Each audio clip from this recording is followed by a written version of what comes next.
Hope here at Crafty Hope. Welcome. It is day 77 of the 100-day project and my Not Precious project, in which I'm taking things from my stash that for some reason or another I have deemed too precious to use, and have just, I have too many things, and so I need to use them. Most of them were bought for art, so that's what I need to do, is use them in some art. So today, the item I'm using is this pair of scissors. I picked them up in an estate sale, and the reason I know that is because the $1 sticker was still hanging off of it. So I knew that was one of my estate sale purchases. They are definitely non-great scissors, but they are sturdy and metal and just kind of nostalgic and fun. So I want to do some kind of, I don't know, assemblage with them, maybe as the focal. I don't know, I keep seeing like a bird there, but that's not really my style. So I feel like I just want to make it the focal somehow. I also have this box. It is a Melissa and Doug box. I think there were beads in it that I picked up at a thrift store. And I have these plastic bread ties, which I'm going to use in the background somehow to create some texture. So I'm starting with that. I'm going to glue that down, and that could be all I do for today. Because my goal for this 100-day project is not to use 100 things or make 100 things, but to every day work toward using some of these things. So by even just gluing this down, I'm working toward that goal of using these precious, not precious things. Okay.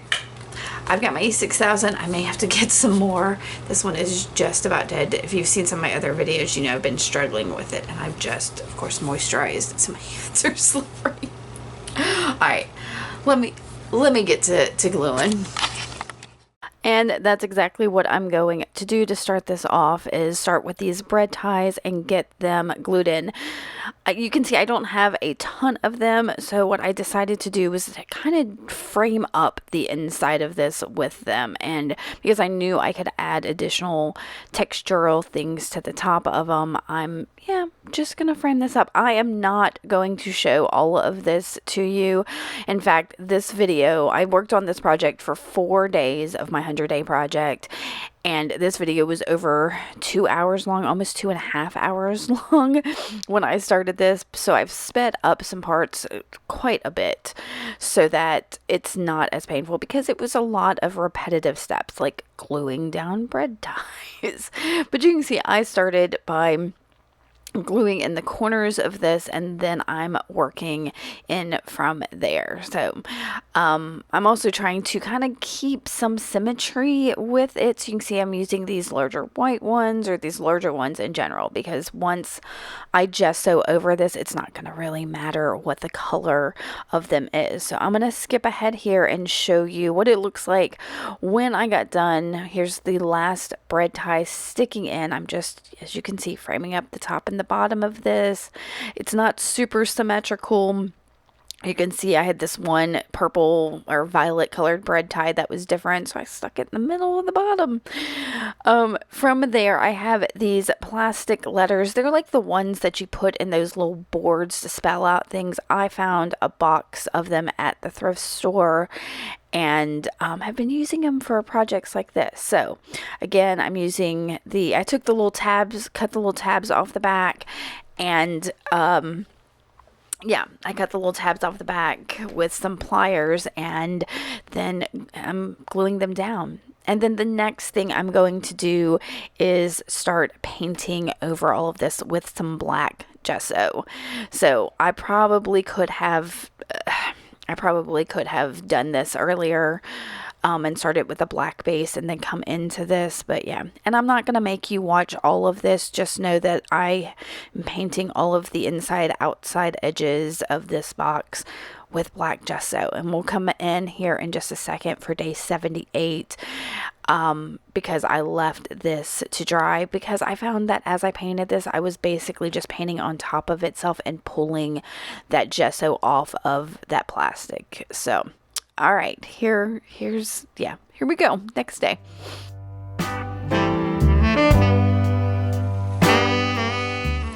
It is day 78 and I'm gonna work on this for a little bit. It's a Sunday. We are planning on getting the pool very soon. I've spent the morning cleaning house and we just finished lunch, and so yeah, it's getting on about pool time before we grill out dinner. So yeah, I'm gonna work on this. I'm going to do another layer of gesso on here, and then I think maybe add some different textural elements. I'm not digging that this is so much lower than the letters, so I feel like I need more things glued down, but I think I want a layer, make sure the gesso is on it really well before I add that other layer. That's just a me thing. So we'll see how much I get. I'll probably paint the sides some more as well. So yeah. Easy peasy for a Sunday, yes. And that's exactly what I'm going to do this day. So I'm starting with covering up at least some of the areas where the gesso didn't get covered. I can tell as it dried. And yeah, so I'm going to spend a little bit of time doing that, along with painting those edges that were not previously painted with the black gesso. And we'll skip ahead because you get it. So I've got a couple of bags there of different textural elements that are in my stash, and I've also got some black E6000 that I'm using now. This is one of those things it's always bought by accident. Like, yeah, so I'm using the black E6000 because I'm gluing onto a black surface, so it doesn't really matter. And I'm bringing in a bunch of different textural elements. Mostly these are like decorative buttons, like shank buttons that Nina Fickett sent me, I believe. And then I've got some other like jewelry and just whatever elements that that are in my stash. Now I did place my scissors kind of in the middle of this. Okay, I'll go ahead. If you've seen the picture, you know this is not going to be the orientation of the scissors, but I kind of put them there so I could work around it. So there's jewelry elements, so like old jewelry pieces, and then I've got some little beads that I'm also placing in there. I picked those, I think it was in a bag of mixed things I happened to buy. And I love just using them to stick and give height to different areas. So I'm going to bring in several other things. I've sped this up, y'all, so much so that y'all could see all the different things I bring in. But then, but it's not like molasses to have to watch it. So I'm also using some sequins and little rhinestones. I also have some of these. They're like, I can't remember what they're called. They're art bead type things. And I am just putting my black E6000 straight in the assemblage there, and then sticking in those little balls. They're really lightweight, like styrofoam. So they easily like go in and give texture, but they're not, I don't know, not heavy or anything.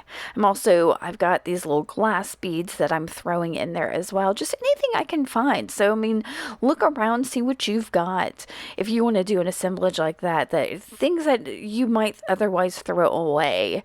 Yeah, and pull that stuff out and just start gluing stuff down, y'all.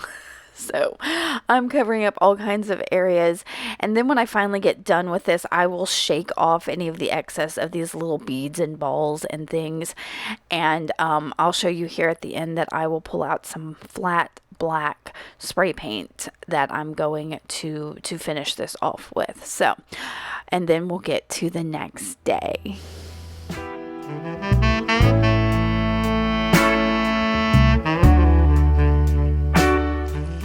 It is day 79. You can see yesterday I used some flat spray paint to cover this. There are a couple spots that need another coat, so I may go do that real quick. And today I think I'm going to work on just texturizing, well, dry brushing this. So that's going to be a process. Hopefully I can do it today. It's one of my favorite things to do, a dry brush. Yeah. But I'm trying to decide if I think I need more textural elements in this, or if I want to leave it as it is. I kind of just want to leave it as it is, I think. So I'm going to spray it one more time. It's super humid today, so I'm hoping it will dry. It's still morning here, so I'm hoping that will give it enough time to dry despite the humidity. So I'm going to do that and give y'all peeks at hopefully the dry brushing if it dries. I have to assume it did dry because almost the entirety of this video is going to be me dry brushing on a bunch of different metallic paints. So this first one, I have a set of Arteza paints that are like the pearl and iridescent type colors, and so I'm starting with this one, which I believe is the Pearl Sage Green, and I am going to cover almost the entirety. You can see it's not a super dry brush technique. I am getting down a nice base layer pretty much of this color, knowing that I'm going to come back in over it with other shades. So, again, I am keeping as much of this in here as I can for you so that, you can kind of see what the process, but I am speeding it up quite a bit. So this one, you're getting a pretty good look that I am covering all of this in a pretty healthy layer of this, and I have pulled out the paints. I'm sitting here doing the voiceover with a bunch of these paints in front of me so I can tell you what they're called. Hopefully I can find links to them in the description box below, but I suppose we'll see, because I know it was a set that I was gifted of metallics. My nieces really like to give me metallic paints, so once it was in, you can see that was kind of the pretty shimmer. Now the second one is more of a blue, and it is Pearl Arctic Blue that I'm going to come in with it as well. And you can see it's definitely much more blue than that Sage was. So, and it's almost even less, even though it's the pearl, it's not quite as metallic-y, I guess. And you can see I'm not doing the full coat of it, and I'm definitely doing more of a dry brush technique with this one. Now, I do recommend that if you're going to do a textural dry brush technique like this, that you turn your piece, because if you're only working in it from one direction, you're only going to get like one side of it. So turn your piece as I have here and try to work with it. I'm not super great at remembering to do that. Sometimes I just get in the zone and forget to turn it. So, and I'm definitely trying to hit on areas that maybe I missed with the other color, or just places of interest that I know have a lot of texture. So I'm bringing in a third color, and this is another one of the Arteza ones, and it is Pearl Lilac. So I'm kind of sticking with these kind of cooler colors, which is definitely my theme, my thing. I love blues and greens and purples. They're yeah. And once I worked with that one for a little bit, I am coming back in now with some Liquitex acrylics. And I think, I'm trying to see what that one might have been. It's a coppery one. I'm pulling it out. It may be bronze. The bronze. Yeah, that looks like it's the bronze because it's more brown. And I'm going around on it. And again, hitting different areas that I find interesting or I think could use some texture. I'm really at this point trying to push back some of that blue a little bit so that it's not so super blue. So you can kind of see in that lower right there that some of that has doesn't seem as obviously like blue. But that could be just the way the light's hitting this as well. So it's so hard to tell. And that it looks like it might be the copper there. So definitely running its paces here. Is that what it is? Is it copper? Yeah. So I think the other one was the bronze and this one is the copper. I definitely wanted like an oil slicky type effect with this. And I think that's why I went with those cooler pearl colors to give it that. But then I did want the metallics in here. So I am continuing to work on this. And like I said, y'all, this is my favorite part of doing these textural pieces is coming in with the dry brush, which helps accent all of these little things that we've added. And I don't know, it just makes them a little more special, less flat. And especially after that other paint. All right, and here, oh my gosh, I'm even bringing in the gold. I think that let me double check. I've got my box here. Yep, that's the Liquitex gold. So I do have to thank my nieces for gifting me with these sets of paints, because I don't know that I would have used near as many, or definitely wouldn't have as many if they didn't keep giving them to me. So I think they kind of know that this kind of stuff is fun for me. So again, hitting different areas, anything that looks like it had too much maybe of one color, I'm trying to hit so that there's that color variation of everything. I'm trying to see how much more we've got of this before we move on. I am not paying a whole lot of attention to the sides if I get anything like up on the edges of the box too, because I knew I could come back in, and I will be coming back in with more gesso to kind of push it back and make sure that it's not showing. So I'm going to let you watch this. I don't know how much more of it I've got. So we'll actually no, I'm not going to play music, because I don't think we have much more of this, of me futzing with, I guess we're still on the gold. And look at that. Look how pretty that my under paper is with all those different metallics. All right. So I ended up bringing in a little bit of some black paint. This, y'all, may be chalkboard paint from Dollar Tree, and I am seriously dry brushing little bits and pieces of things that I felt like had too much of those other paints. I didn't use a whole lot of it, just kind of a little bit. And then I am brought in, I'm trying to see what color that is. I'm sure it's an Americana, and I'm thinking it could be the Sea Aqua by looking at it.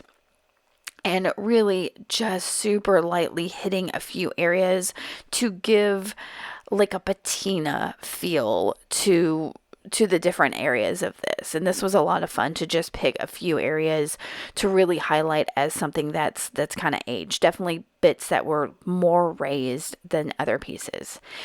And once I get done with this, I will be coming in with my last day of, I think it's the last day of this project. Yeah. So we'll get to that in just a second.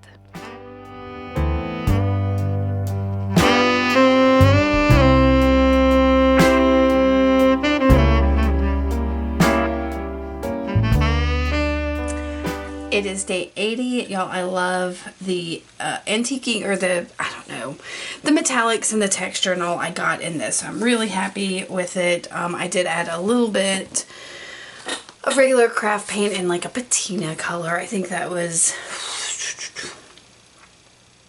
I don't know, sea breeze maybe.